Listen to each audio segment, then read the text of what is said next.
शंकर के मंदिर में प्रतिदिन जाने वाले को और एक और चीज अपने स्मरण में रहे, अगर शिव के मंदिर नहीं जा सकते तो अपने घर में जो शिवलिंग है उस पर जल चढ़ाओ।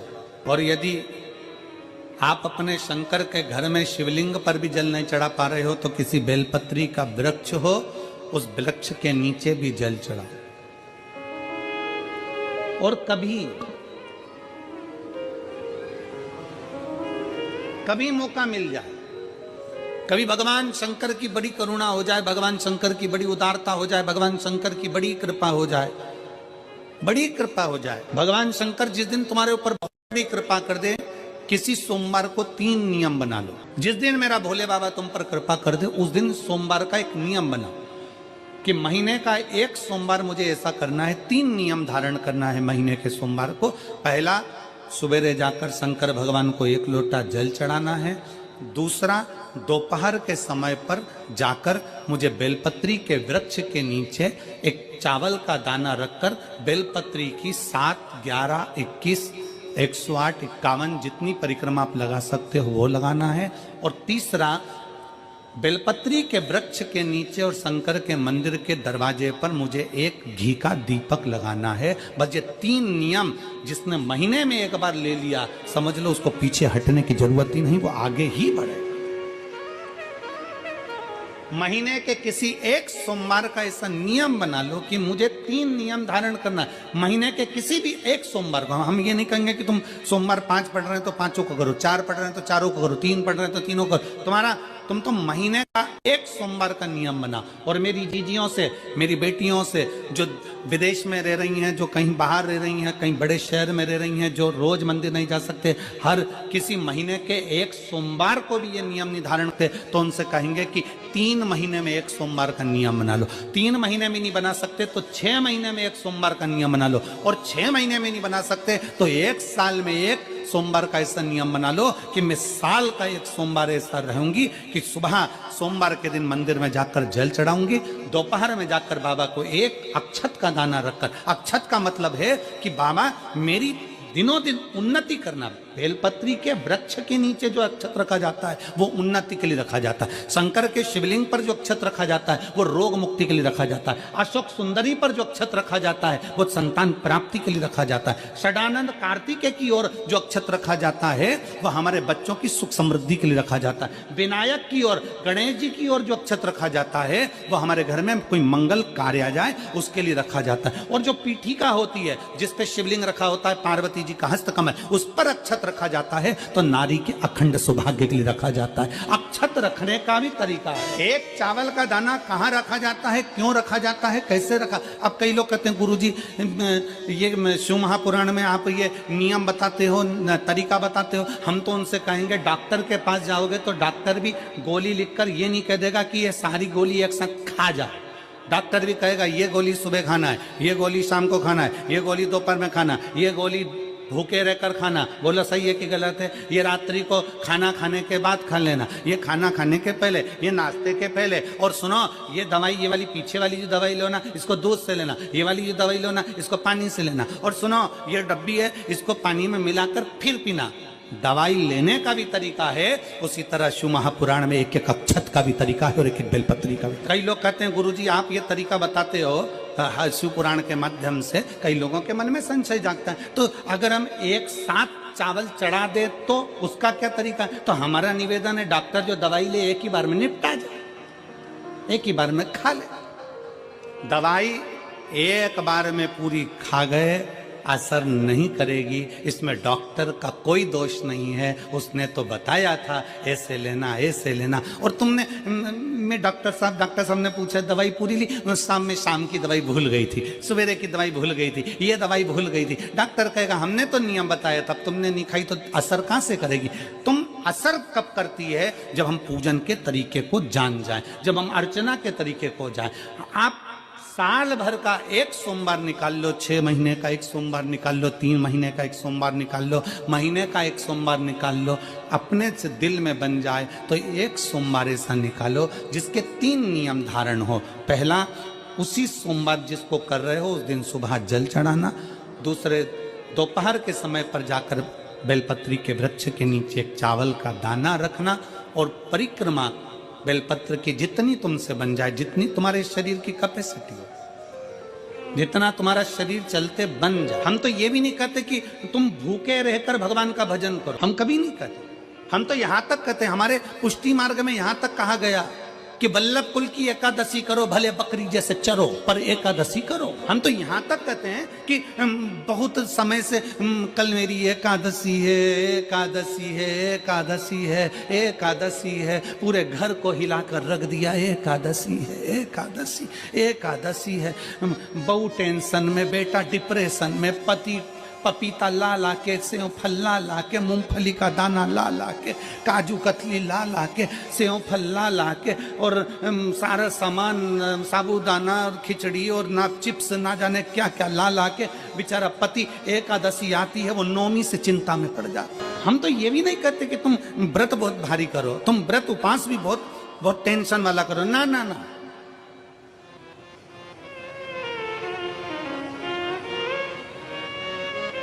अपने को व्रत उपास भी इतना बहुत भूखे रह रहे हो, बहुत प्यासे रह रहे हो, और मालूम पड़े कि भगवान हमें मिलेगा, भगवान हमें मिलेगा। भगवान कहता है कि देख भाई, मैं भी भूखा नहीं रहता, तू भी भूखा मत रहे, मैं भी चकाचक रहता हूँ, तू भी चकाचक रहे, मैं भी अपने। और भगवान शंकर तो ये भी कहते हैं कि अपना परिवार में मत छोड़ो। मेरे पास में पार्वती भी, एक ही देवता है जो विद फैमिली मंदिर में, शंकर जी हैं तो पार्वती जी है, तो गणेश जी हैं, तो कार्तिकेय जी हैं, तो नंदी है, सब मंदिर के अंदर चाहिए। शंकर भगवान अपने पूरे परिवार के साथ। शंकर जी तो ये कहते हैं अकेले तुम क्यों रहते हो। शिव जी की एक बात अपने ध्यान में रखना, कितनी सुंदर बात है शंकर भगवान की, बहुत ध्यान में रखिएगा। आप जोहरी नहीं हो, हीरे को नहीं परख सकते, हम भी जोहरी नहीं है, हम हीरा को नहीं समझ। भगवान शंकर ने पृथ्वी पर जिसको जन्म दिया उसको जोहरी बनाकर पैदा किया है, उसको जोहरी बनाकर भेजा है कि आप भले हीरा को न समझो चलेगा, पर अपने नजदीक में कोई दुखी है तो उसकी पीड़ा को जरूर समझना। भगवान शंकर कहते हैं उसकी पीड़ा का, हीरा को समझो ना समझो पर पीड़ा को जरूर समझो, किसी के दर्द को जरूर समझिए, किसी के दुख को जरूर समझिए, किसी की तकलीफों को जरूर समझिए। हम भी तो अपनी जिंदगी में एक नियम बना सकते हैं कि मैं श्री शिवाय नमस्तुभ्यम का जाप करूंगी। मेरी कॉलोनी में कोई शंकर जी का मंदिर है, हम 5-10 महिलाएं प्रत्येक सोमवार को 10 मिनट बैठेंगी। शाम के समय प्रदोष काल में 6 बजे 6:30 बजे बैठेंगे, 6:45 बजे 15 मिनट बाद उठ जाएंगे, श्री शिवाय नमस्तुभ्यम का जाप करेंगे, शंकर जी को भोग लगाएंगे। अगर एक हफ्ते में 5 सोमवार पड़ते हैं तो 5 महिलाएं अपना नियम बना ले कि आज का प्रसाद थोड़ा सा, कुछ भी शक्कर, खड़ी शक्कर, कुछ भी मैं लेके आऊंगी, माँ भोग लगाएंगे, अपन 5 मिलकर श्री शिवाय नमस्तुभ्यम जपेंगे, प्रसाद बांट देंगे, अपने घर चले जाएंगे। ज्यादा ढोंग प्रपंच नहीं, दिखावा नहीं, कोई एक नियम। हमारे नजदीक में शंकर जी का मंदिर है, हफ्ते में एक बार नियम बनाएंगे, उस मंदिर में सफाई करेंगे। हफ्ते में एक बार नियम बनाएंगे, अपने नजदीक के शंकर के मंदिर को साफ करेंगे, क्लीन। एक नियम अपने अंदर बनाओ शिव के प्रति।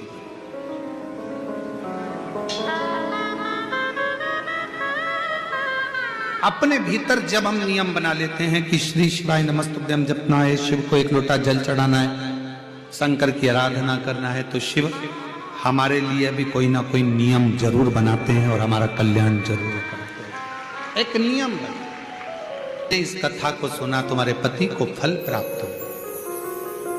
कलिकाल में संसार में जो शिव महापुराण की कथा को सुनता है, श्रवण करता है, करवाता है, बाँचता है, सुनता है, वो जितने जीव इस कथा को श्रवण करने आते हैं, केवल उनका ही नहीं, उनकी 71 पीढ़ी का कल्याण शिव पुराण की कथा कर। रोज पशुपतिनाथ का व्रत करते हो आप, 16 सोमवार का व्रत करते हो आप, संकट सोमवार का व्रत करते हो आप, शिवरात्रि का व्रत करते हो, सोमवार की अष्टमी का व्रत करते हो। उन व्रतों में सारे व्रत करो, मना नहीं है, पर उस व्रत में अपना पूर्ण समर्पण परमात्मा के प्रति रखो। केवल खाना छोड़ा है, अन्न छोड़ा है, भोजन छोड़ा है, और दिन में सुबह से लेकर शाम तक 2-3 बार तुमने कुछ ना कुछ पाया है, वो व्रत हो सकता है आपकी दृष्टि में, पर हमारी दृष्टि में व्रत कौन सा है? शिव महापुराण की कथा कहती है कि सुबेरे आपका व्रत चालू हुआ, दूसरे दिन ब्रह्म मुहूर्त तक जो आपका व्रत आपने रखा है, भगवान का जो व्रत कर रहे हो, उस व्रत में एक बात अपने अंदर उतार कर रखो कि इस दिन मैं अपने मोबाइल का त्याग करती हूँ, पूरे दिन मैं मैसेज नहीं पढ़ूंगी, मैं देखूंगी नहीं, मैं अपशब्द नहीं कहूंगी, मैं जानूंगी नहीं। दूसरा, आज के दिन मेरा व्रत है, आज 1 महीने में, 15 दिन में, 2 दिन में, 20 दिन में मैंने अगर किसी से भी अपशब्द कहा होगा, आड़ा टेढ़ा कहा होगा, तो सबसे पहले आज व्रत वाले दिन मैं उसको सॉरी कहूंगी, क्षमा मांगूंगी और अपने हृदय से लगाने का प्रयास करूंगी। व्रत है। व्रत का तीसरा अंश, आज मेरा व्रत है, मैं आज के दिन किसी को भी अपशब्द नहीं बोलूंगी, किसी के लिए आड़ा टेढ़ा नहीं बोलूंगा, आज जितना बन सकेगा मैं सात्विक जीवन जीऊंगा। चौथा, आज मेरा व्रत है, आज के दिन मैं झूठ नहीं बोलूंगी, ना झूठ बोलूंगा सुबह से लेकर शाम तक। और पांचवा, आज व्रत वाला दिन है, जितना फलार मैं करूंगी उसका पैसा जोड़ूंगी कि 15 रुपए का मैंने साबुदाना खाया, 10 रुपए का बटाटा खाया, ये खाया वो खाया, सारा हिसाब लगाकर 55, 60, 70 रुपए जितने होते हैं उसमें से एक अंश निकालकर मैं उसका एक भाग किसी गौशाला में जाकर गाय को चारा जरूर दूंगी। आपका व्रत, आपकी साधना, आपका तप, आपका बल, आप कैसा कर रहे हैं? केवल भूखे रहने पर भगवत पद की प्राप्ति नहीं होती। शिव महापुराण की कथा कहती है कि भूखे रहने से भगवान की प्राप्ति नहीं होती। शिव पुराण की कथा कहती है भगवान को पाने की भूख बढ़ाने से भगवान की प्राप्ति होती है। भीतर से परमात्मा को पाने की भूख बढ़ाइए, भगवान को पाने की भूख बढ़ाओ भीतर से। व्रत करो मना नहीं, तप करो मना नहीं, साधना करो मना नहीं, पर उस तप साधना में, व्रत में परमात्मा को पाने की ललकता हो आपके भीतर, भगवान को पाने की ललकता हो आपके भीतर, भगवत पद को पाने की ललकता हो आपके भीतर, तो भगवान। हाँ, पुराण की कथा एक बड़ी सुंदर बात कहती है, व्रत आप करते हो, उपास आप करते हो, नियम आप लेते हो, पूरा किसको करना पड़ता है? तुम्हें नहीं। व्रत आप करते हो, उपास आप करते हो, नियम आप लेते हो और पूरा देवाधिदेव करते हैं, भगवान शंकर करते हैं। बस इतना जरूर याद रखें कि जैसे कुछ प्राप्त हो भी गया तो शिव को धन्यवाद देकर शंकर के दरवाजे पर जाते रहना, यह हमारा कर्तव्य। एक बहन जी ने पत्र लिखा था कल,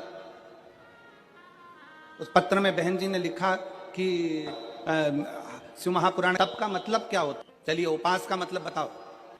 खाना छोड़ देना व्रत नहीं है, दूसरे का धन छुड़ाकर खाना छोड़ देना व्रत है। शिक्षा दे देना, किसी को चिकित्सा की जरूरत है, उसकी चिकित्सा में थोड़ा सा धन लगा देना, कोई रोते हुए के आंख के आंसुओं को पोंछ देना, किसी के दुख में खड़े होकर उसको खुशियां प्रदान कर देना, ये दुनिया का सबसे बड़ा व्रत है, सबसे बड़ी साधना, सबसे बड़ा तप। मन साफ है तो सारी गलतियां माफ है, और अगर मन ही साफ नहीं है तो गलती कौन माफ करेगा भाई? लंबी बाती का प्रमाण अलग होता है। लंबी बाती क्यों लगाई जाती है? भगवान के मंदिर में, दीप में, देवियों की पूजन में, लक्ष्मी की वृद्धि के लिए। कौन से देवता के यहाँ लंबी बत्ती लगती है और कौन से देवता के यहाँ गोल बत्ती लगती है, उसका भी प्रमाण वर्णन। किसी देवी की पूजन करो तो लंबी बत्ती आती है, कुल देवता की पूजन करो तो लंबी बत्ती आती है, किसी मंदिर में किसी देवता को लगाने जाओ तो गोल बत्ती लगती है, उसका भी प्रमाण है। लंबी बत्ती जहां लगाई है, अगर लक्ष्मी के सामने लगाई है तो लक्ष्मी की लंबाई बढ़ती है, लक्ष्मी की वृद्धि बढ़ती है। अगर कुल देवता के नाम की लगाई है तो वंश की वृद्धि होती है। इसलिए हमारे यहाँ अमावस्या पूनम को जो पाटे माटे भराते हैं उसमें गोल बत्ती नहीं लंबी लगाई जाती है, जिससे हमारा वंश बढ़े। नवरात्रि में देवी जी की जो बाती लगाई जाती है वो लंबी लगाई जाती है, गोल नहीं। क्यों? क्योंकि जिससे माँ हम पर कृपा बनाकर रखे, हमारा वंश खूब बढ़े, हमारे यहाँ लक्ष्मी की वृद्धि हो। स्थिर बाती, गोल बाती लगाई जाती है ब्रह्मा के मंदिर में, इंद्र के मंदिर में, देवता के मंदिर में। तुलसी के सम्मुख में लंबी बाती नहीं लगती, तुलसी के सम्मुख में गोल बाती लगाई जाती है। स्थिरता महाराज, जिससे स्थिरता का भाव। पीपल के वृक्ष के नीचे कभी लंबी बाती नहीं लगती, बड़ के पेड़ के नीचे कभी लंबी बाती नहीं लगती, आंवले के पेड़ के नीचे कभी गोल बाती नहीं लगती, आंवले के वृक्ष के नीचे लंबी बाती लगना चाहिए। धन की वृद्धि, सुख समृद्धि। तुलसी के पौधे के नीचे लंबी नहीं लगती, गोल बाती लगती, बातियों का भी प्रमाण। आइए भक्तों, आज सुनते हैं तुलसी माता की चालीसा। यह चालीसा सुनने से होती है हर रोगों से मुक्ति, मिलती है सुख समृद्धि का आशीर्वाद। तो एक बार बोलिए प्रेम से विष्णु भगवान की जय, तुलसी माता की जय, भगवती माता की जय। श्री तुलसी महारानी करु विनय सिरनाय, जो मम हो संकट विकट दीजे मात नसाय। नमो नमो तुलसी महारानी, महिमा अमित न जाए बखानी। दियो विष्णु तुमको सम्माना, जग में छायो सुयस महाना। विष्णु प्रिय जय जयंती भवानी, तिहु लोक की हो सुख खानी। भगवत पूजा करे जो कोई, बिना तुम्हारे सफल न हो। जिन घर तब नहीं होए निवासा, उस पर करे विष्णु नहीं वासा। करे सदा जो तब नित सुमरन, ते ही के काज होए सब पूरन। कार्तिक मास महात्म्य तुम्हारा, जाको जानत सब संसारा। तब पूजन जो करे कुमारी, पावे सुंदर बर सुकुमारी। करे जो पूजा नित प्रति नारी, सुख संपत्ति से होए सुखारी। वृद्धा नारी करे जो पूजन, मिले भक्ति होवे पुलकित मन। श्रद्धा से पूजे जो कोई, भव निधि से तर जावे सोई। कथा भागवत यज्ञ करावे, तुम बिन नहीं सफलता पावे। छायो तब प्रताप जग भारी, ध्यावत तुम्हि सकल चितधारी। तुम्हि मात यत्र तंत्र में, सकल काज सीधे होवे क्षण में। औषधि रूप आप हो माता, सब जग में तब यश विख्याता। देव ऋषि मुनि और तपधारी, करत सदा तब जय जयकारी। वेद पुराणन तब यश ज्ञाया, महिमा अगम पार नहीं पाया। नमो नमो जय सुख कारिणी, नमो नमो जय दुख निवारिणी। नमो नमो सुख संपत्ति देनी, नमो नमो अख काटन छेनी।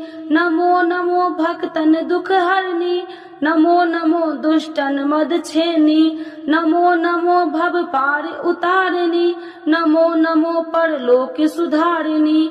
नमो नमो निज भक्तन उबारिणी, नमो नमो जन काज सवारिणी।